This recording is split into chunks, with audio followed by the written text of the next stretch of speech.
4 নম্বর অঙ্কটি দেখি। 0.4কে শতকরায় প্রকাশ করলে কত হবে? তো দেখো, খুব সহজে উত্তর করা যায়। আমরা আগে অঙ্কটি তুলি। 0.4 আর দশমিক যদি আমরা উঠায় দিই তাহলে দাঁড়াচ্ছে, এই দশমিক উঠায় দিলাম, এই জন্য দশমিকের জন্য একটা 1, দশমিকের পরে একটা সংখ্যা, তাই একটা 0। আর শতকরায় প্রকাশ করার জন্য 100 দিয়ে গুণ, যেহেতু শতকরা মানে 100। তাহলে এই কাটাকাটি করলাম। এবার হচ্ছে 4 10 40, তাহলে কত পেলাম? 40%। যদি আরেকভাবে করি তাহলে খুব সহজে উত্তর হয়। আমরা 0.4 এটাকে যেহেতু শতকরায় প্রকাশ করব, তাই সরাসরি আমরা 100 দিয়ে গুণ দিতে পারি। বা এবার আমরা করি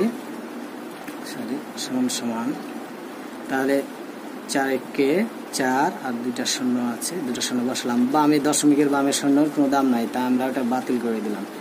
এবার আমরা খেয়াল করি কয়টি সংখ্যার পর দশমিক, ডান দিক থেকে একটি সংখ্যার পর দশমিক, তাই আমরা দিলাম একটি সংখ্যার পর দশমিক, তাহলে 40। দশমিকের পরে 0-র কোনো দাম নাই, তাহলে আমরা উত্তর পেলাম 40%।